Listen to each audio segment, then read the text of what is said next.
نحمده ونستعينه ونستغفره ونؤمن به ونتوكل عليه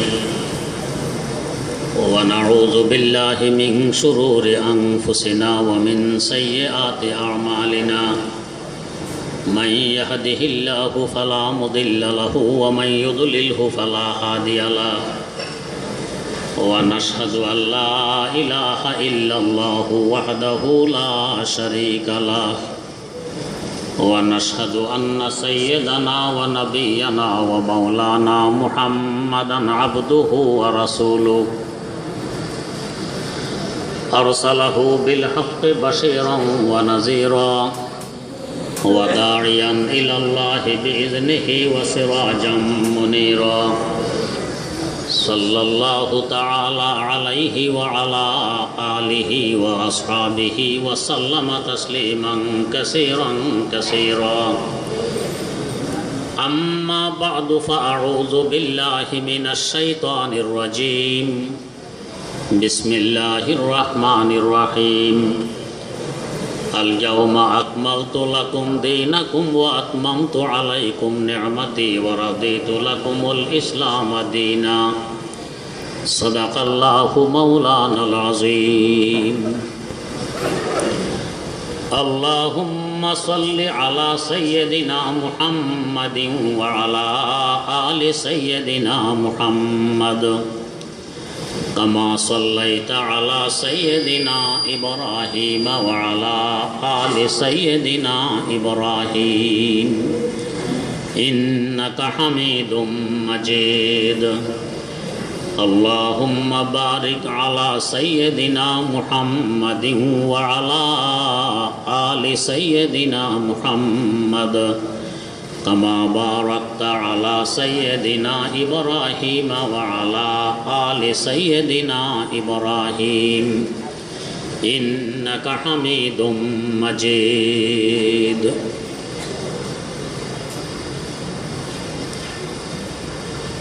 আজকের এই আলোচনা সভা মজহাব সম্পর্কে। বর্তমান বিশ্বে প্রসিদ্ধতম মজহাব চারটি, এর বাইরে অপ্রসিদ্ধ মজহাব যেগুলো ছিল এগুলোর বিলুপ্তি ঘটে গেছে, অস্তিত্ব নেই। আমাদের উপর মারাত্মকভাবে একটি প্রশ্ন করা হয় যে এই ইমামরাই আমাদেরকে চার ভাগে বিভক্ত করে দিয়েছে, এটা ইমামদের অনেক বড় দোষ এবং অপরাধ। একটু বিচক্ষণতার সাথে বোঝার চেষ্টা করি। আল্লাহ রাব্বুল আলামিন আমাদেরকে সৃষ্টি করেছেন দুই বস্তুর সমন্বয়ে, এক বস্তু দেহ আর এক বস্তু রূহ। দেহকে সতেজ রাখতে হলে দেহকে দেহের উপযোগী কিছু খাবার পরিবেশন করতে হয়, তেমনিভাবে রূহকেও সতেজ রাখতে হলে রূহের উপযোগী কিছু খাবার পরিবেশন করতে হয়। দেহের খাবারকে বলা হয় খোরাক, রূহের খাবারকে বলা হয় ইবাদত। সারা বিশ্বে প্রায় 700 কোটির মতো মানুষ বর্তমানে বসবাস করছে। সকলের দৈহিক খাবার কিন্তু এক নয়। এক এক এলাকার মানুষের জন্য এক এক খাবার, এক এক এলাকার মানুষের জন্য ভিন্ন ভিন্ন খাবার। যেমন আমাদের বাঙালিদের জন্য ভাত মাছ প্রধান খাদ্য, পাকিস্তানিদের জন্য রুটি গোশত প্রধান খাদ্য, আরবেদের জন্য খেজুর দুধ প্রধান খাদ্য, ইউরোপিয়ানদের জন্য আলু প্রধান খাদ্য। এক এক এলাকার জন্য এক এক খাদ্য হিতকর এবং উপকারী, এজন্য এক এক এলাকার প্রধান খাদ্য এক এক রকম। আমরা যদি ভাত মাছ বাদ দিয়ে শুধু খেজুর আর দুধ খাইতে যাই, আমাদের পেট ঠিক থাকবে না, দস্ত শুরু হবে, পাতলা পায়খানা শুরু হবে। পাকিস্তানিরা যদি আমাদের নেয় সবসময় ভাত আর পেট ভরে মাছ খাইতে যায়, তো নাইট প্রেসারে এরাও ক্লান্ত হয়ে পড়বে। এক এক এলাকা হিসাবে খাবারের ভিন্নতা, সব এলাকায় একরকম খাবার চলবে না।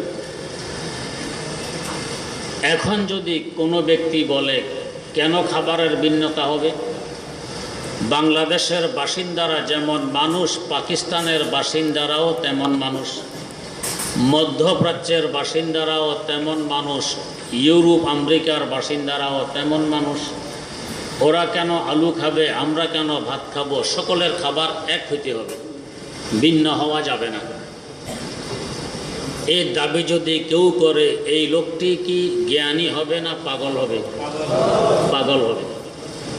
এক প্রকারের খাবার খাইলে সকলেই দৈহিকভাবে সতেজ থাকতে পারবে না। যেই এলাকার দেহের জন্য যে খাবার প্রযোজ্য, ওই এলাকায় ওই খাবারই খেতে হবে।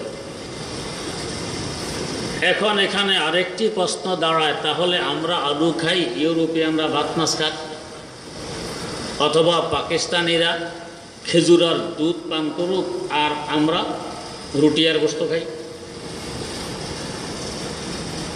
এই ভাগটা আল্লাহ রাব্বুল আলামিনের কুদরত করে দিয়েছে, কেউ পরামর্শের মাধ্যমে সিদ্ধান্ত করে এই ভাগ করেনি।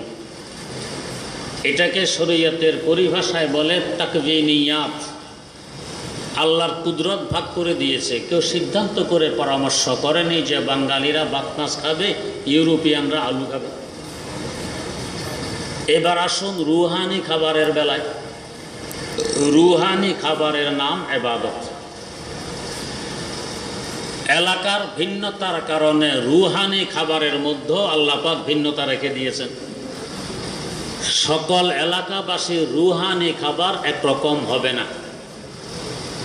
দৈহিক খাবার একরকম হলে যেরকম দেহ সতেজ থাকবে না, কারো দস্ত হবে, পাতলা পায়খানা হবে, রুহানি খাবারও একরকম হলে রু সতেজ থাকবে না, কারো রু মারা যাবে। এই রুহানি খাবারগুলোকে আল্লাহ রাব্বুল আলামিনের কুদরত, তাকবিনী এবং তাশরীঈ উভয় পন্থায় 4 ভাগে বিভক্ত করে দিয়েছেন।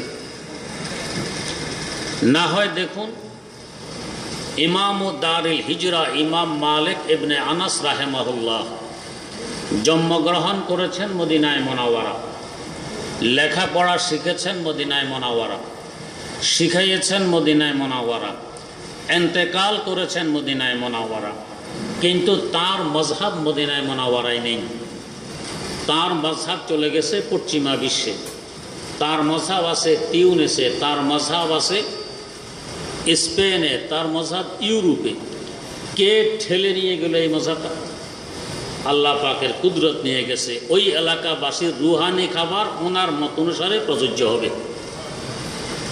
ইমাম শাফি রহমতুল্লাহ আলাই কুরাইশ বংশের মানুষ, জন্মগ্রহণ করেছেন এক মত অনুযায়ী মক্কায়ে মুকাররমা।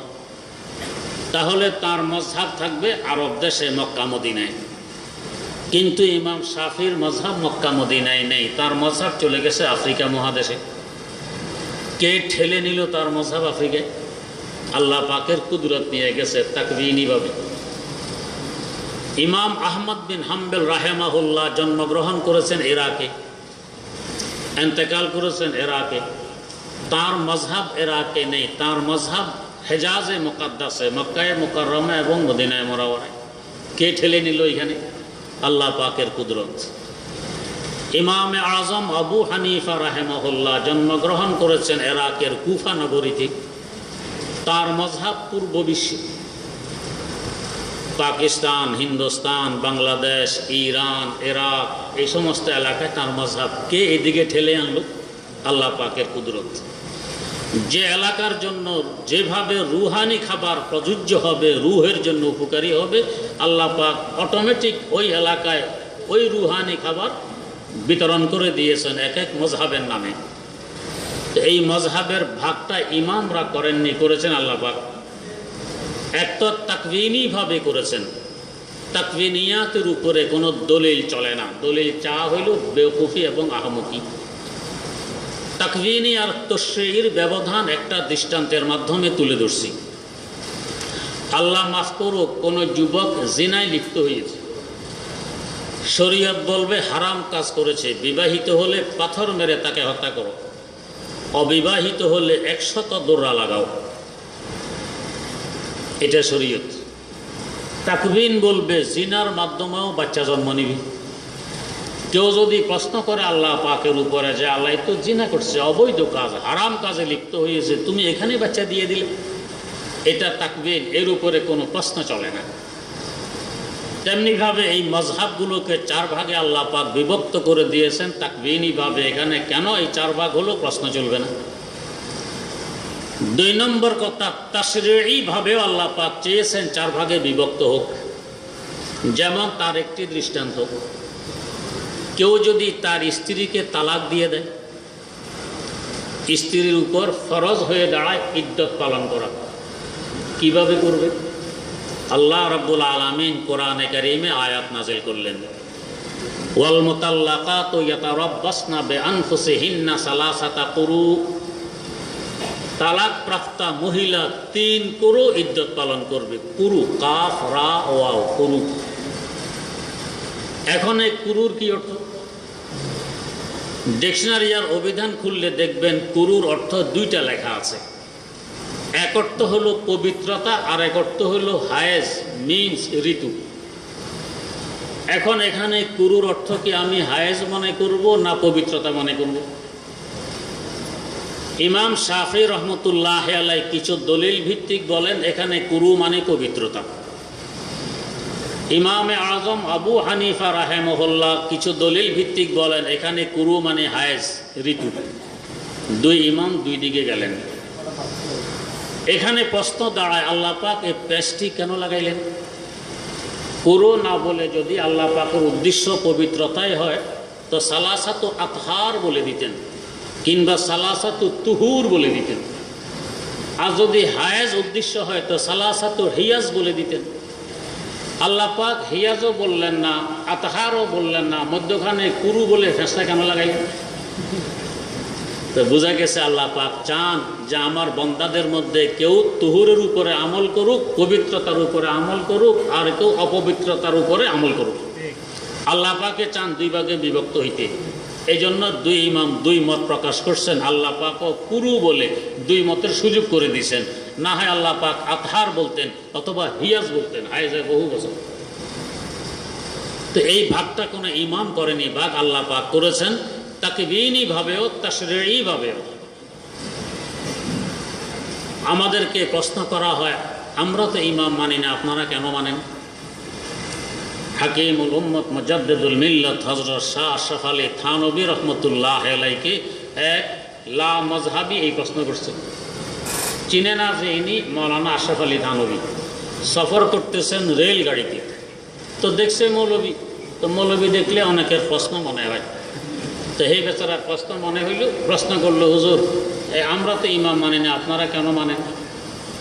তো হুজুর দেখলেন যে এ তো মূর্খ। যদি শিক্ষিত হতো তাহলে কি আর লা মজহাবি হইত? শিক্ষিত হইলে তো মুকাল্লিদ হইতো, কোনো না কোনো মজহাব মানত। তো মূর্খকে শিক্ষিতের পরিভাষায় বুঝাইলে তার পাল্লায় পড়বে না, সে বুঝবে না, তাকে তার হিসাবে বুঝাইতে হবে। তো হযরত থানভী বললেন, ভাই আমার একটি প্রশ্নের উত্তর তুমি দাও, তারপর আমি বলবো কেন আমরা মজহাব মানি। কয় জি, কি প্রশ্ন বলুন। তো হযরত বললেন যে 2 যুবক বেড়াইতে গেছে এক জায়গায়। রাত্রে ঘুমন্ত অবস্থায় এক যুবকের নাইট প্রেশার, স্বপ্ন দোষ হয়ে গেছে, এহতেলাম হয়ে গেছে, আরেকজনের হয়নি। ভোরে উঠছে, উভয়জনকে ফজরের নামাজ পড়তে হবে, ফজরের নামাজ ফরজ। একজনের গোসল করা লাগবে, আরেকজনের ওযু করতে হবে, কিন্তু পানির ব্যবস্থা নেই। পানির ব্যবস্থা না থাকলে উভয়জনকে তায়াম্মুম করে ফজর পড়তে হবে। উভয়জনে তায়াম্মুম করছে। হযরত বললেন, এবার বলুন তো ইমামত কে করবে? স্বপ্নদোষওয়ালা ইমামত করবে না যার স্বপ্নদোষ হয়নি সে করবে? তো লা মজহাবি ব্যক্তি বলে যার স্বপ্নদোষ হয়নি সে করবে। হযরত থানভী বললেন, আমাদের ইমাম তো বলে যার স্বপ্নদোষ হয়েছে সে ইমাম হবে। লা মজহাবি লোকটি রাগ হয়ে গেল, এই জন্যই তো আমরা ইমাম মানি না। হযরত বললেন রাত আরেকটু পরে হবেন, এত সকাল নয়। কেন?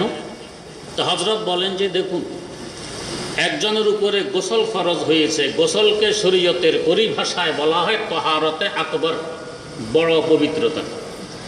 আরেকজনের উপরে অজু ফরজ হয়েছে গুমের কারণে, অজুকে শরীয়তের পরিভাষায় বলা হয় তাহারতে আসগর, ছোট পবিত্রতা। একজনের বড় পবিত্রতার প্রয়োজন, আরেকজনের ছোট পবিত্রতার প্রয়োজন। এই পবিত্রতা অর্জন করতে হলে পানি লাগবে, পানি নেই।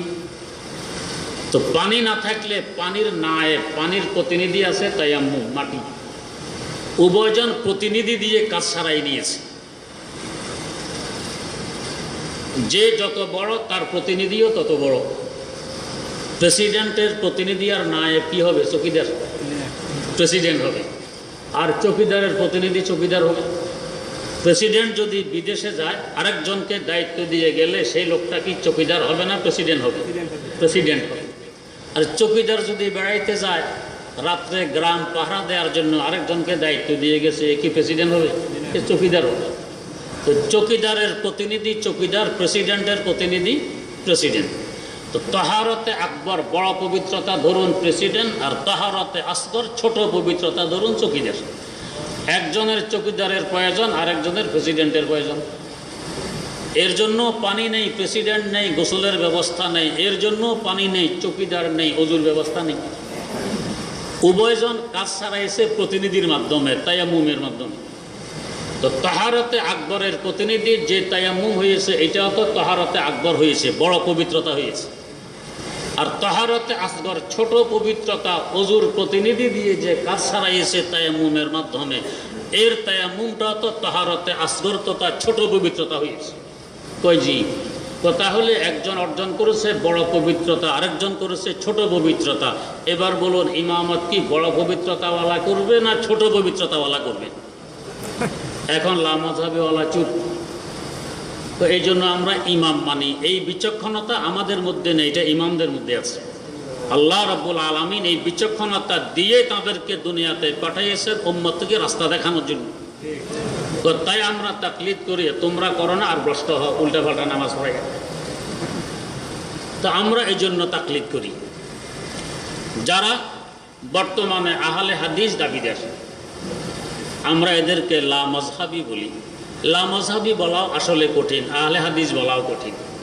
তাই এরাও যখন দিশামিশা পায় না, তো এক একবার এক এক নাম নিয়ে এগিয়ে আসে। কখনো সালাফি, কখনো আহলে হাদিস, কখনো ওয়াহাবি, কখনো আহমদি, কখনো মোহাম্মদি, এক এক সময় এক এক নাম নিয়ে আসে। কারণ যে নামে না দেখে এটা সমাজে খায় না, চলে না, কোরআন হাদিস অনুযায়ী হয় না, তো আরেক নাম পরিবর্তন করে। সামনে আরও কত নাম আসবে দেখবেন। তো আমাদের এই আহলে হাদিস ভাইয়েরা সর্বপ্রথম আমাদের বিরোধিতা করে নামাজ নিয়ে। হানফিদের নামাজ হয় না, প্রথম বিরোধিতা নামাজ নিয়ে। কেন? ইসলামের 5 স্তম্ভের মধ্যে ঈমানের পর সবচেয়ে গুরুত্বপূর্ণ স্তম্ভ হইল নামাজ। তো এখানে যদি বিভ্রান্তি সৃষ্টি করে দিতে পারি, মুসলমানরা মারামারি করে, বাইরে করে, মসজিদের ভিতরে সাধারণত করে না, করতে ভয় পায়। তো এখানেও যদি মারামারি সৃষ্টি করে দিতে পারি, তাহলে এরা মসজিদ ছাড়বে। মসজিদ ছাড়লে তো আমরা কামিয়াব, আল্লাহ মাফ করুন। নামাজ নিয়ে প্রথম বিভ্রান্তি। আর দাবি করে আমরা হাদিস মানে, হানফিরা হাদিস মানা না, যুক্তি মানে। আসুন তাদের হাদিসের কি দশা। নামাজ পড়তে হলে প্রথমে আমাদেরকে সববন্দি হয়ে দাঁড়াইতে হবে, এটা নামাজের প্রথম কাজ। কিভাবে দাঁড়াবো? হানাফি মাযহাবওয়ালারা বলে 2 পায়ের মধ্যখানে 4 আঙ্গুল ফাঁক দিয়ে দাঁড়াবো, যদি কেউ মোটা হয় আরও বেশি দিলেও সমস্যা নেই, এটা দাঁড়ানোর নিয়ম। ওরা বলে না, জায়গায় দাঁড়াইতে হবে, 2 পা 2 দিকে ছড়াই দিয়ে দাঁড়াবে, আরেকজনের পায়ের সাথে মিল রেখে। মতানৈক্য সৃষ্টি হইল। তারা তো দাবি করে আমরা আহলে হাদিস মানে হাদিস মানি, তো জায়গায় দাঁড়াইলে কি হাদিস? তারা হাদিস পেশ করে বুখারী মুসলিমের একটি হাদিস। হাদিসটি হইল হযরতে নোমান ইবনে বশীর রাদিয়াল্লাহু তাআলা আনহু থেকে বর্ণিত। উনি বলেন কালা সামাইতু রাসূলুল্লাহ সাল্লাল্লাহু আলাইহি ওয়াসাল্লাম ইয়াকুল লা তাসাব্বুন্না সুফুফাকুম আও লা ইউখালিফুন্নাল্লাহু বাইনা ওয়াজুহিকুম। তোমরা খুব গুরুত্বের সাথে সব সোজা করে দাঁড়াবে, কাতার সোজা করবে। যদি কাতার সোজা না হয়, আকপিস হয়ে যায়, তো তোমাদের দিলের মধ্যে মতানৈক্য সৃষ্টি হবে, ঝগড়া ফাসাদ সৃষ্টি হবে। এতটুক তো আল্লাহ রাসূলের বাণী। এরপর হাদিস বর্ণাকারী সাহাবী বলছেন, এই হাদিস শোনার পরে আমরা দেখেছি ফারাআইতুর রাজুলা মিন্না ইউলজিকু মানকাবাহু বিমানকাবি সাহিবিহি, আমাদের একসাথে আরেক সাথীর কাঁধের সাথে বরাবর করে দাঁড়াইত, কাঁধে কাঁধ বরাবর। ওয়া রুকবাতাহু বিরুকবাতিহি, এক ভাই তার হাঁটু তার পার্শ্ববর্তী ভাইয়ের হাঁটুর সাথে বরাবর করে দাঁড়াইত। ওয়া কাবাহু বেকাবিহি, এক ভাই তার পায়ের টাকনু আরেক ভাইয়ের পায়ের টাকনু বরাবর করে দাঁড়াইত। এই হাদিসটি বুখারী এবং মুসলিম শরীফে বর্ণিত। তারাই হাদিসের অনুবাদ করে যে কাঁধে কাঁধ মিলিয়ে, হাঁটুতে সাথে হাঁটু মিলিয়ে, টাকনুর সাথে টাকনু মিলিয়ে দাঁড়াইত। আমরা অনুবাদ করেছি বরাবর করে, এরা করে মিলিয়ে। হাদিসের শব্দ হলো ইয়ালজাকু, এলজাকের আবিধানিক অর্থ মিলানো, এই হিসাবে এরা অর্থ অভিধান অনুযায়ী করছে। কিন্তু এখন প্রশ্ন, হাদিসে প্রথমে হলো কাঁধের সাথে কাঁধ, তাদের অর্থ অনুযায়ী মিলানো। আমরা 10 জন মানুষ দাঁড়াইলাম এক সফে, তো হাদিসে প্রথম বলছে কাঁধের সাথে কাঁধ মিলাও। তো আমি ওনার সাথে কাঁধ মিলাইলাম, ওনার দিকে ঝুঁকলাম, উনি আমার দিকে ঝুঁকলেন, ঝুঁকে কাঁধ মিলাইলাম। আমার ডান পাশে যিনি, উনি আরও বেশি যুক্তি হবে, আমার কাঁধের সাথে কাঁধ মিলাইতে হইল। ওনার ডান পাশে যিনি আরও যুক্তি হবে, যে শেষ মাথায়, সে যতই ঝুঁকুক তার কাঁধ কি তার পার্শ্ববর্তী ভাইয়ের কাঁধের সাথে মিলবেই? কোনোদিন মিলবে না। 2 নম্বরে হাদিসে আছে হাঁটুর সাথে হাঁটু মিলাও, তাদের অনুবাদ অনুযায়ী। তো হাঁটুর সাথে হাঁটু মিলাইতে গেলে আমার 2 হাঁটু 2 দিকে ছড়িয়ে আমাকে দাঁড়াইতে হবে, পার্শ্ববর্তী ভাইও 2 দিকে 2 হাঁটু ছড়িয়ে দাঁড়াবে, তারপরেই তো হাঁটুর সাথে হাঁটু মিলবে। তো আমার আহলে হাদিস নামধারী ভাইদের কাছে প্রশ্ন, হাদিসে 3টি অঙ্গের কথা উল্লেখ আছে। প্রথম নম্বরে কাঁধ, দ্বিতীয় নম্বরে হাঁটু, তৃতীয় নম্বরে টাকনু। তো আপনারা যে জায়গায় দাঁড়াই একজনের পায়ের গোড়ালি আরেকজনের পায়ের গোড়ালির সাথে মিলান, কাঁধে কি অপরাধ করলো? কাঁধ কেন মিলাইলেন না? আপনি যত চেগাইবেন দুজনের কাঁধের দূরত্ব তত বাড়বে। তো আপনাদের অনুবাদ অনুযায়ী হাদিস তো বলে কাঁধে কাঁধ মিলাও, তো কাঁধ না মিলাইয়ে পা কেন মিলাইলেন? এরপরে চেগাইয়ে দাঁড়ানোর কারণে হাঁটুর সাথে হাঁটু তো মিলতেছে না। যত বেশি আপনি ছড়িয়ে দাঁড়াবেন 2 ভাইয়ের হাঁটুর মধ্যখানে দূরত্ব তত বাড়বে। মিলাইলেন একজনের পা আরেকজনের সাথে, অথচ হাদিসে পায়ের কথা নেই, হাদিসে টাকনুর কথা। তো টাকনু তো মিলাইলেন না, আহলে হাদিস হইলেন না, তারেকে হাদিস হইলেন।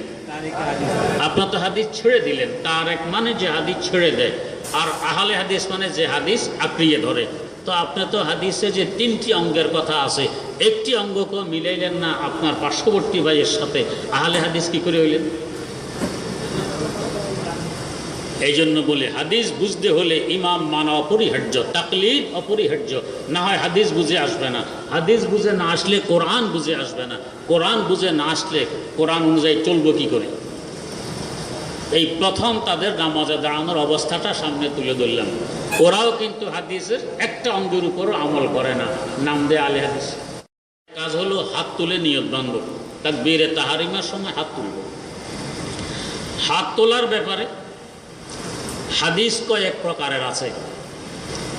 এক প্রকারের হাদিস হইল আন আব্দুল্লাহ ইবনে উমর রাদিয়াল্লাহু তাআলা আনহুমা আন্নাহু قال কানা রাসূলুল্লাহ সাল্লাল্লাহু আলাইহি ওয়াসাল্লাম ইযা কামা ইলা সালাতে রাফা ইয়াদাইহি হাত্তা তাকুনা বিহাসবে মানকিবাইহি সুম্মা ইউকাব্বির।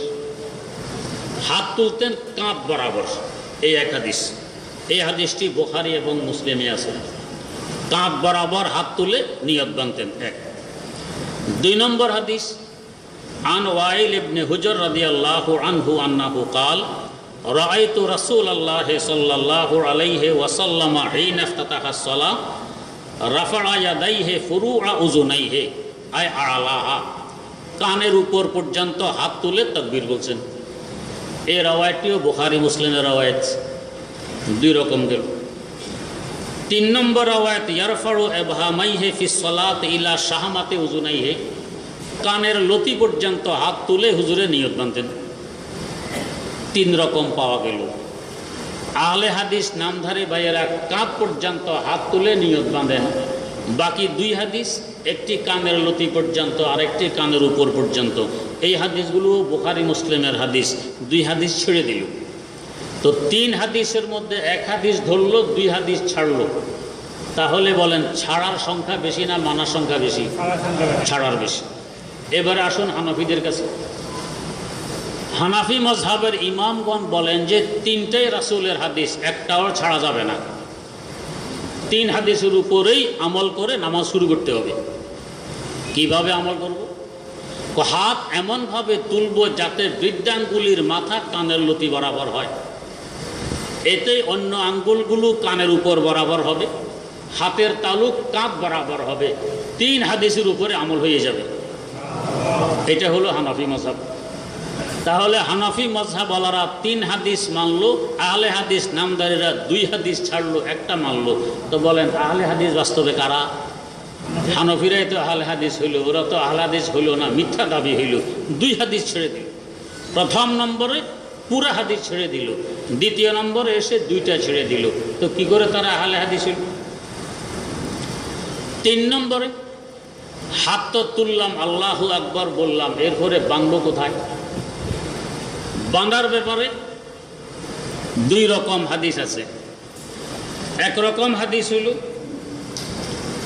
আল্লাহ রাসূল সাল্লাল্লাহু আলাইহি ওয়াসাল্লাম নাভির নিচে হাত বাঁধতেন। হযরতে আলী মুর্তাজা রাদিয়াল্লাহু তাআলা আনহু থেকে বর্ণিত, তিনি বলেন যে মিনাল ফিতরাতে ওয়াজবুল ইয়াদাইনে তাহাতা সুররা, সুররা মানে নাভি, তাহাত মানে নিচে। নাভির নিচে হাত বাঁধা হলো ইসলামের একটি মৌলিক বিধান। মুসান্নাফে ইবনে আবি শাইবাতে হাদিস বর্ণিত, তার সনদ সহিহ। যেমন কানা রাসূলুল্লাহ সাল্লাল্লাহু আলাইহি ওয়াসাল্লাম ইয়াউম্মুনা ফায়াখুযু শিমালাহু বিয়ামিনিহি, হুজুর ডান হাত দিয়ে বাম হাতকে ধরলেন, রাখলেন কোথায়? তাহাতা সুররাতে, নাভির নিচে। এই 1 হাদিস পাইলেন। সহিহ ইবনে খুজাইমাতে ওয়াইল ইবনে হুজর থেকে বর্ণিত, হুজুর হাত বাঁধছেন কোথায়? তো আলা সদর, সিনার উপরে। 2 রকম রাওয়ায়াত পাইলাম। আহলে হাদিস নামদারি ভাইয়েরা আলা সদরের রাওয়ায়াত ধরছে। তো পুরুষরাও বুকুর উপরে হাত বাঁধবে, নারীরাও বুকুর উপরে হাত বাঁধবে। হানাফি মজহাবে বলে উভয়টা রাসূলের হাদিস, একটাও বাদ দেওয়া যাবে না। তাহলে তো এই উম্মতের পুরুষরা নাভির নিচে হাত বাঁধার হাদিসের উপরে আমল করবে, আর নারীরা বুকের উপরে হাত বাঁধার হাদিসের উপরে আমল করবে। তাহলে উভয় হাদিসের উপর আমল হয়ে যাবে। এখন প্রশ্ন, যদি তার উল্টাটা করি, পুরুষরা বুকে বাঁধুক, নারীরা নাভির নিচে। আরেকটি হাদিসে আছে নারীদের প্রত্যেক ক্ষেত্রে খেয়াল রাখা হয় যাতে পর্দা ঠিকভাবে পালন হয়, এদিকে খেয়াল রাখতে হয়, নামাজে হোক নামাজের বাইরে হোক। তো বুকের উপরে হাত বাঁধলে পর্দা বেশি সংরক্ষণ হয় নাভির নিচে হাত বাঁধার তুলনায়। তো নারীদের যেহেতু পর্দা ফরজ, তাই তারা বাঁধবে বুকের উপরে, পুরুষদের পর্দা ফরজ নেই, তাই তারা বাঁধবে নাভির নিচে। 2 নম্বর কথা, যে আলা সদর যে রাওয়ায়াতটি সহিহ ইবনে খুজাইমা, এই রাওয়ায়াতটি আহলে হাদিসদের বর্তমান যিনি ইমাম ছিলেন নাসিরউদ্দিন আলবানী, তিনিও বলেন হাদিসটি দুর্বল। তো এরা কথায় কথায় বলে অমুক হাদিস দুর্বল, আমল করা যাবে না। তো তোমাদের হাদিসও দুর্বল এবং সাজ। সাজ মানে বিচ্ছিন্ন বর্ণনা, কারণ এই বর্ণনাটি আরও বহু কিতাবে এসেছে, সেখানে আলা সদর শব্দ নেই। যেমন ধরেন হযরতে আব্দুল্লাহ ইবনে ওমর রাদিয়াল্লাহু তাআলা আনহুমা বর্ণনা করেন, কানা রাসূলুল্লাহ সাল্লাল্লাহু আলাইহি ওয়াসাল্লাম ইলা কামা ইলা সালাতে রাফা ইয়াদাইহি হাত্তা তাকুনা বিহাজবা মানকিবাইহি সুম্মা ইউকাব্বির। কান পর্যন্ত হাত তুলতেন, তুলে এরপরে তাকবীর বাঁধতেন। এখানে আলা সদর শব্দ নেই। এইভাবে বিভিন্ন কিতাবে বিভিন্ন রাওয়ায়াতে কোথাও আলা সদর শব্দ নেই, তো বোঝা গেছে এই হাদিসটি শাজ মানে বিচ্ছিন্ন রাওয়ায়াত, আর বিচ্ছিন্ন রাওয়ায়াত আমলযোগ্য নয়, দলিলযোগ্য নয়। তাই আমরা হানফিদের পুরুষেরা বুকের উপরে হাত বাঁধি না, নাভির নিচে হাত বাঁধি। আচ্ছা, বাঁধার পরে হাত রাখবো কিভাবে? এই ব্যাপারে দুই রকম হাদিস। একরকম হাদিস হইল ফায়াখুযু শিমালাহু বিয়ামিনিহি, ডান হাত দিয়ে বাম হাতকে হুজুরে ধরতেন, ধরার হাদিস। আরেক রকম হাদিস হলো ফাওয়াযা ইয়াদাহুল ইয়ুমনা আলাল ইউসরা, ডান হাতকে বাম হাতের উপর রেখে দিতেন। তো একটা হলো রাখার হাদিস, আরবিতে বলে ওয়াজা, আর একটা হলো ধরার হাদিস, আরবিতে বলে আখস। দুই রকম হাদিস হলো। আহলে হাদিস নামধারে ভাইয়েরা রেখে দেন, একেবারে কোনোই পর্যন্ত নিয়ে আসেন, হাত এনে এক হাতকে আরেক হাতের উপরে রেখে দেন। ঠিক আছে, রাখার হাদিসের উপরে আমল হইল। যে হাদিসে ধরার কথা আছে এই হাদিসের কি দোষ? এটা বাদ দিল। তো দুই হাদিসের মধ্যে একটা মানলো, একটা ছাড়লো, অর্ধেক মানলো, অর্ধেক ছাড়লো। আসুন হানাফি মযহাব। হানাফি মযহাবে বলে যে উভয়টা আল্লাহ রাসূলের হাদিস, একটাও ছাড়া যাবে না। তাহলে দুই হাদিসের উপরে কিভাবে আমল করব? তো কনিষ্ঠ আঙ্গুল এবং বৃদ্ধা আঙ্গুলি দিয়ে হাতের কবজিকে মজবুত করে ধরবেন, ধরার হাদিসের উপরে আমল হবে। আর অনামিকা, মধ্যমা এবং তর্জনী 3 আঙ্গুল উপরে রেখে দিবেন, রাখার হাদিসের উপরে আমল হবে। এইভাবে উভয় হাদিসের উপরে আমল হয়ে যাবে, একটাও বাদ যাবে না। তো বলুন, আসলে আহলে হাদিস হানফিরা হইল না? যারা আহলে হাদিস বলে দাবি করে তারা হইল। ওরা তো অর্ধেক ছাড়লে অর্ধেক মানলো, হানফিরা দুইটাই মানলো। তাহলে বাস্তবে তো এরা আহলে হাদিস হইল, ওরা তো আহলে হাদিস হইল না। এটা গেল রাখা। এরপরে শুরু হইল কেরাত। কেরাত পড়বো কি পড়বো না? আহলে হাদিস নামধারী ভাইয়েরা বলেন নামাজ চাই জোরে পড়ুক, চাই আস্তে পড়ুক, সর্ব অবস্থায় মুক্তাদিকেও অন্তত সূরা ফাতিহা পড়তে হবে, না হয় নামাজ হবে না। আর আমাদের হানাফি মযহাবে ইমাম এবং একা একা পড়লে সে কেরাত পড়বে, আর যদি ইমামের পিছনে ইক্তেদা করে নামাজ পড়ে সে কেরাত পড়বে না, চুপচাপ দাঁড়িয়ে থাকবে। এরা বলে নামাজ হবে না। এখানে এরা দলিল দেয় লা সালাতা ইল্লা বিফাতিহাতিল কিতাব, সূরা ফাতিহা ছাড়া নামাজ হয় না। আমাদের প্রশ্ন, তোমরা তো ইজতিহাদ মানো না, কিয়াস মানো না। হা লা মানে হয় না, সালাতা মানে নামাজ, ইল্লা মানে তবে, বেফাতিহাতিল কিতাব মানে কিতাবের ফাতিহা অর্থাৎ সূরা ফাতিহা। এখানে মুক্তাদির কথা কোথায় আছে? এই হাদিসের শব্দ শব্দ অনুবাদ করলাম। লা মানে হয় না, সালাতা মানে নামাজ, লা সালাতা নামাজ হয় না, ইল্লা তবে, বেফাতিহাতিল কিতাব কিতাবের ফাতিহার মাধ্যমে অর্থাৎ সূরা ফাতিহা পড়লে নামাজ হয়। এখানে মুক্তাদির কথা কোথায় আছে? মুক্তাদি তো তোমরা ইজতিহাদ করে যোগ দিতেছো, তো তোমরা না ইজতিহাদের দুশমন, ইজতিহাদ করলে শিরিক হয়, তো নিজেরা যে শিরিক করতেছো, তো নিজেরা শিরিক করলে সমস্যা নেই। এই জন্য আমাদের এক বুজুর্গ বলতেন, এ গুনাহ হেস্তে কে দর শহরে সমানে যে গুনান, এ গুনাহ হেস্তে কে দর শহরে সমানে যে গুনান। এই গুনাহ তোমরাও করো, দোষ হয় না, আর আমরা করলে দোষ হয়। তো মুক্তাদি শব্দ নেই, তারপরে তোমরা বাড়াইছো, ইজতিহাদ তো করছো, শিরিক হয়ে গেছে। আমরা তো ইজতিহাদকে শিরিক বলি না, তাই আমাদের ইজতিহাদ করা বৈধ আছে। আমরা এখানেও ইজতিহাদ শুধু নিজের মন থেকে করি না, হাদিসের আলোকে করি। কি হাদিস? হাদিসে আছে মান কানা লাহু ইমামুন ফাকিরাতুল ইমামে লাহু কিরাতুন, মুসান্নাফে ইবনে আবি শায়বাতে সহিহ সনদের মাধ্যমে হাদিসটি বর্ণিত। ও যার ইমাম আছে, ইমামের কেরাতেই মুক্তাদির জন্য কেরাত যথেষ্ট হয়ে যাবে। তো রাসূল পরিষ্কার বলে দিয়েছেন ইমামের কেরাত মুক্তাদের কেরাতের জন্য যথেষ্ট। তো মুক্তাদি কেন কেরাত পড়বে? তো মুক্তাদির চুপ থাকা তার মানে কেরাত পড়া, কেন? তার ইমাম যে করতেছে।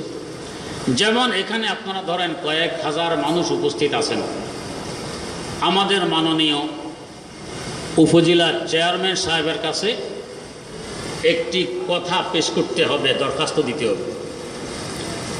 তো একজনকে আমির নিযুক্ত করলেন, লিডার বানাইলেন, যে কথাগুলো আপনি বলবেন, সে মোতাকাল্লিম। তিনি কথাগুলো উপজেলার চেয়ারম্যান সাহেবের কাছে রাখলেন। এই কথাগুলো কি ওনার একার না আপনাদের সকলের?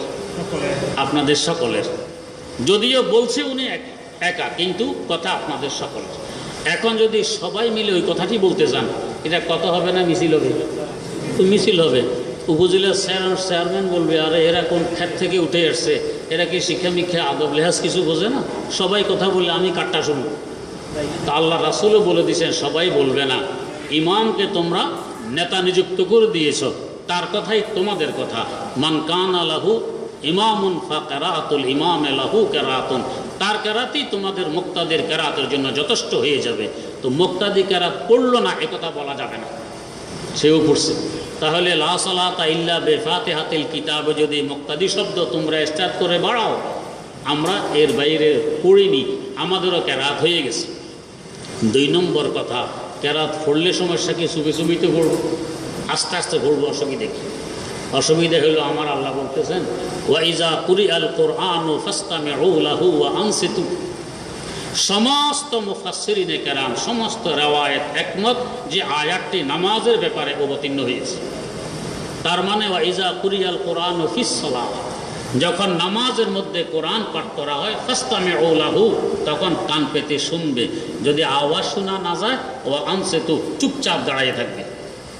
তা এখন বলেন, যদি আমরা ওদের হাদিসটা মনে করি ওরা যে অর্থে ব্যবহার করে এই অর্থেই ব্যবহার হয়, তাহলে আমরা ওইটা মানবো না কোরআন মানব? আমাদেরকে কোরআন মানতে হবে। তো কোরআন বলে চুপ থাকো, এরা বলে না কেরাত পড়ো। আচ্ছা, তারা যে কেরাত পড়ে এটাও তো 4 মযহাবের 2টা মযহাব, হাম্বলি এবং শাফিঈ মযহাবে কেরাত পড়া আছে, মালিকি আর হানাফি মযহাবে পড়া নেই। যদি তোমরা বলো কেরাত পড়া আছে, তো এটাও তো 2 মযহাব আছে, এই মযহাবে তো মানা হইল। তো তোমরা মসজিদ থেকে বাইরে রইলা কবে? আর যদি বলো কেরাত পড়া লাগবে না, এটা অন্য 2 মযহাব আছে, মালিকি আর হানাফি, তো এটা তো মযহাবে মানা হইল। কোন দিকে যাবে? যেদিকে যাবে সেদিকেই মযহাব আছে, মযহাব মানলেই তো মুশরিক হয়। আল্লাহ মাফ করুক। আচ্ছা, কেরাতের পরে এরপরে রুকুর মাসালা, রুকুতে যাব। রুকুতে যাওয়ার সময় হাত তুলবো কি তুলবো না, আরেক সমস্যা সৃষ্টি করে। রুকুতে যাওয়ার সময় হাত তোলার ব্যাপারে বুখারী শরীফে হাদিস বর্ণিত আছে, হযরতে ইবনে ওমর রাদিয়াল্লাহু তাআলা আনহু থেকে বর্ণিত। তিনি বলেন, রুকুতে যাওয়ার সময় আল্লাহ রাসূল হাত তুলতেন। আর হযরতে ইবনে মাসউদ রাদিয়াল্লাহু তাআলা আনহু থেকে বর্ণিত, রুকুতে যাওয়ার সময় আল্লাহ রাসূল হাত তুলতেন না। এখন 2 হাদিসে বিরোধ, এক হাদিসে তুলতেন আর এক হাদিসে তুলতেন না। দুজনের একজন তো মিথ্যা রাওয়ায়াত করতেছেন, আল্লাহ। সাহাবায়ে কেরাম কোনোদিন মিথ্যার ধারে কাছেও যাননি, 2টাই সত্য। 2 কথা সত্য কেমনে হয়? তো সত্য হয় আল্লাহ রাসূল শুরুর দিকে রুকুতে যাওয়ার সময় হাত তুলতেন, শেষের দিকে তুলতেন না। তো শুরুর দিকের কথা রাওয়ায়াত করতেছেন আব্দুল্লাহ ইবনে ওমর রাদিয়াল্লাহু আনহুমা, আর শেষের দিকের কথা বর্ণনা করতেছেন ইবনে মাসউদ রাদিয়াল্লাহু আনহু। তাহলে আর কোনো বিরোধ রইল না। এখন প্রশ্ন, যে আমরা যদি উল্টাটা মানি, যে শুরুর দিকে তোলেন নাই শেষের দিকে তুলছেন, তাহলে তো হাত তোলাটা আমাদেরকে এখন মানতে হবে। আমরা কি হিসাবে বলি যে শুরুর দিকে তুলছেন শেষের দিকে তোলেন? তার হিসাব হইল হযরতে ইবনে ওমর রাদিয়াল্লাহু তাআলা আনহুর 2 জন প্রসিদ্ধতম ছাত্র, একজন ইমাম নাফে আর একজন ইমাম মুজাহিদ। ইমাম নাফে বলেন, ফয়জুল বারিতে কথাটি উল্লেখ আছে, আমি আমার ওস্তাদের সাথে দীর্ঘ 10 বছর কাটাইছি। 10 বছরের মধ্যে একবারও তাকে রুকুতে যাইতে হাত তুলতে আমি দেখিনি। তো ছাত্র বলতেছেন, আমার ওস্তাদকে 10 বছরের মধ্যে কখনো রুকুতে যাইতে হাত তুলতে দেখিনি। আর ওস্তাদ রাওয়ায়াত করতেছেন আল্লাহ রাসূল হাত তুলতেন। তো তার মানে শুরুর দিকে হাত তুলতেন, পরের দিকে হুজুরে তোলেননি। এই জন্য হযরতে ইবনে ওমরও শেষের দিকে তোলেননি। তাই ওনার প্রসিদ্ধতম ছাত্র ইমাম নাফে বলতেছেন, 10 বছর যাবৎ আমার উস্তাদকে হাত তুলতে দেখিনি। এর আরেকটি প্রমাণ, হযরতে ইবনে ওমর রাদিয়াল্লাহু তাআলা আনহু থেকে সহিহ সনদে বর্ণিত, আল্লাহ রাসূল 7 জায়গায় হাত তুলতেন, অন্য কোথাও তুলতেন না। সেই 7 জায়গা যে উনি হিসাব দিলেন, প্রথম তাকবীরে তাহরিমার সময়, সফা পাহাড়ে গিয়ে, মারওয়া পাহাড়ে গিয়ে, মিনায় শয়তানকে পাথর মারতে গিয়ে, এই পাথরে চুমা দিতে গিয়ে, কালো পাথরে, এই 7 জায়গা যে হিসাব দিয়েছেন, 7 জায়গার মধ্যে নামাজের রুকুর কথা উল্লেখ নেই। তো তিনি নিজেও রুকুর কথা আর উল্লেখ করতেছেন না। তো বোঝা গেছে এটা প্রথম দিকে ছিল, শেষ দিকে ছিল না, এটা রহিত হয়ে গেছে। তো ওই রহিত হুকুম নিয়ে ওনারা লাফালাফি, আর যেটা রহিত হয়নি ওটা ছেড়ে দিল। তাহলে হাদিস মানা হইল না ছাড়া হইল? আরেকটি বড় হাস্যকর কথা, আমার কাছে এক লোক আসতো, এসে কিছু প্রশ্ন করত, আমি উত্তর দিলে আবার যাইতো তার মৌলবীর কাছে গিয়ে বলতো, সে উত্তর দিলে আবার আমার কাছে আসতো। বহুদিন এভাবে বিরক্ত করছে। তো একদিন বলতেছে, হুজুর আমরা বুকে হাত বাঁধি, আপনারা কেন বাঁধেন না? রুকুর সময় আমরা হাত তুলি, আপনারা কেন তোলেন না? তা আমি বললাম, ভাই বুকে হাত আমরা বাঁধি না, আপনারা বাঁধেন। রুকুর সময় আমরা হাত তুলি না, আপনারা তোলেন। বুকে হাত আপনারা কেন বাঁধেন? বুখারী শরীফে আছে, এই জন্য বাঁধি। আমি বললাম যে আমি চ্যালেঞ্জ করে বলতে পারি বুকে হাত বাঁধার কথা বুখারীতে নেই। বলেন যে না আছে, নাই। উনি চলে গেছেন, আগামীকাল চটি বই একটা নিয়ে আসছেন। আর আমরা কেন ইমামের পিছনে কেরাত পড়ি না, ওনারা কেন পড়েন এই প্রশ্ন। আমরা কেন হাত তুলি, ওনারা কেন হাত তোলেন, আমরা কেন তুলি না এই প্রশ্ন। আমি জবাব দিলাম, হাত তোলার কথা বুখারী শরীফে আছে, ইবনে উমর থেকে এটা মানি। আর হাত না তোলার কথা ইমাম বুখারীর উস্তাদ আল্লামা হুমায়দি রাহিমাহুল্লাহ, বুখারীর প্রথম হাদিসে উস্তাদ থেকে বর্ণনা করছেন আল্লামা হুমায়দি। আল্লামা হুমায়দির সংকলিত হাদিসের কিতাব আছে 2 খণ্ডে। ওইখানে উনি রওয়ায়াত করছেন ইবনে উমর থেকেই যে রুকুতে যাওয়ার সময় হাত তোলা নেই। তো ইমাম বুখারীর উস্তাদ রওয়ায়াত করতেছেন হাত তোলা নেই, আর ইমাম বুখারীর ছাত্র উনি রওয়ায়াত করতেছেন হাত তোলা আছে। আমরা উস্তাদেরটা মানলাম, আপনারা ছাত্রেরটা মানলেন। আমরা যদি প্রশ্ন করতাম উস্তাদ বাদ দিয়ে ছাত্র কেন ধরলেন, এটা যুক্তিসঙ্গত প্রশ্ন হইত। উল্টে আপনি অযৌক্তিক প্রশ্ন নিয়ে আসলেন যে কেন আপনারা রুকুর সময় হাত তোলেন না। উনি আমাকে জবাব দিলেন, কই হুজুর মুসনাদে হুমায়দির নাম আমাদের বাপদাদা 14 গোষ্ঠীও শোনে নাই, এটা মানা যাবে না। এরপর আগামীকাল চটি বই নিয়ে আসছেন বুকে হাত বাঁধার ব্যাপারে। তো ওই বইতে বাংলা অনুবাদ লেখা আছে বুলুগুল মারামের উদ্ধৃতি, আর বুলুগুল মারামে হাদিসটি এনেছে সহিহ ইবনে খুজাইমা থেকে। তো এই যে দেখেন হাদিসের কিতাব, তাহলে কালকে বলে গেছেন বুখারীতে আছে, এখন কেন বুলুগুল মারামের উদ্ধৃতি, ইবনে খুজাইমার উদ্ধৃতি? বুখারী কই? থাকলে লেখক বুখারী উদ্ধৃতি কেন দিল না? হুজুর আচ্ছা না দেখ, হাদিসে তো আছে। তাহলে কালকে যে বলছিলেন মুসনাদে হুমায়দির নাম বাপদাদার 14 গোষ্ঠী শোনে নাই, আজকে তো আমি বলবো ইবনে খুজাইমার নামও বাপদাদার 14 গোষ্ঠী শোনে নাই। তো ওইটা না শোনার কারণে যদি মানা না যায়, এটাও না শোনার কারণে মানা যাবে না। আর এটা যদি মানতে হয় তো ওইটা মানতে হবে। তো এই হলো তাদের সাথে হাদিসের মুআমালা। আসলে বাস্তবে হাদিসের উপরে আমল নেই, তার একে হাদিস ছেড়ে দেয়। এই জন্য দারুল উলুম দেওবন্দের মুফতি আল্লামা জমির আহমদ দামাত বরকাতুহুম এবারে আপনাদের সিলেটে এক সেমিনারে বলে গেছেন, আসলে আহলে হাদিস নয়, হাদিসের দুশ্মন। নিজের মন মতো যদি না হয় তো বলবে এই রাবির মধ্যে সমস্যা, এই বর্ণাকারিতে এই সমস্যা, এটা এইভাবে মানা যাবে না। নিজেরা কেয়াস করলে কোনো অসুবিধা নেই। এই বছর এক লোক আমার কাছে বাংলা বুখারী নিয়ে আসছে, এসে হুজুর হাদিসে আছে হাত তোলার কথা রুকুর সময়, কেন তুলবেন না? বুখারী শরীফ খুলে দিল। তো অনুবাদক লিখতেছে ইমাম বুখারী রহমতুল্লাহ আলাইহি জুজউ রাফঈল ইয়াদাইন নামে কিতাবে লেখেন, এই কথা বলে লিখতেছে রুকুতে যাওয়ার সময় হাত উঠানো ওয়াজিব, ইচ্ছাপূর্বক না উঠালে নামাজ হবে না, ভুলে না উঠালে সহসিজদা দিতে হবে। এগুলো সব ইমাম বুখারীর নাম নিয়ে উনি লিখলেন। জুজউ রাফঈল ইয়াদাইন নামে কিতাব আমাদের কাছে আছে, আমি কিতাব আনলাম, বাংলা অনুবাদে আছে। ওই চ্যাপ্টার খুলে দিয়ে বললাম পড়েন কি লিখছে। দেখে যে এখানে রুকুর সময় যাইতে হাত উঠানোর ওয়াজিব একথাও নেই, ভুলে না উঠালে সহসিজদা দিতে হবে একথাও নেই, ইচ্ছাপূর্বক না উঠালে নামাজ হবে না একথাও নেই। বললাম যে দেখেন আপনার অনুবাদক লিখছে ইমাম বুখারী বলেন, এখন দেখেন বুখারী বলছে কিনা, বলে নাই। তাহলে কত বড় মিথ্যা অপবাদ দিল ইমাম বুখারীর উপরে। যারা বুখারী করে এইভাবে মিথ্যা অপবাদ দিয়ে চলে, মানুষকে ধোঁকা দেয়। অনেক সময় থেকে আপনারা শুনতেছেন, কিছু বিচলিত দেখা যায় বললে তো কত কথাই এই পর্যন্তই শেষ হোক। আশা করে কিছু আন্দাজ করা গেছে যে আহলে হাদিস মানে তারেকে হাদিস, এরা হাদিস ছেড়ে দেয়, হাদিস মানে না। আর মোকাল্লেদ মানে হলো এরা হলো আমেলে হাদিস, এরা হাদিসের উপরে আমল করে, নবীর কোনো হাদিসকে এরা বাদ দিতে চায় না, এমনভাবে কৌশলে আমল করে যাতে প্রত্যেক হাদিসের উপরে আমল হয়ে যায়। এটার নামে হলো মজহাব। আল্লাহ রাব্বুল আলামিন আমাদেরকে মজহাব মেনে তাকলিদ করে কোরআন ও হাদিসকে সহি বুঝে তদ অনুযায়ী আমল করে উভয় জাহানে ধন্য হওয়ার তৌফিক দান করুন। সুবহানাকাল্লাহুম্মা ওয়া বিহামদিক আশহাদু আল্লা ইলাহা ইল্লা আনতা আস্তাগফিরুকা ওয়া আতুবু ইলাইক। সম্মানিত উপস্থিতি, এ পর্যায়ে আজকে আলহামদুলিল্লাহ রাব্বিল আলামিন ওয়াসসালাতু ওয়াসসালামু আলা আশরাফিল আমবিয়া ওয়াল মুরসালিন সাইয়্যিদিনা ওয়া মাওলানা মুহাম্মাদিন ওয়া আলা আলিহি ওয়া আসহাবিহি আজমাইন। রব্বানা আতিনা ফিদ দুনিয়া হাসানাতাও ওয়া ফিল আখিরাতি হাসানাতাও ওয়া কিনা আযাবান নার।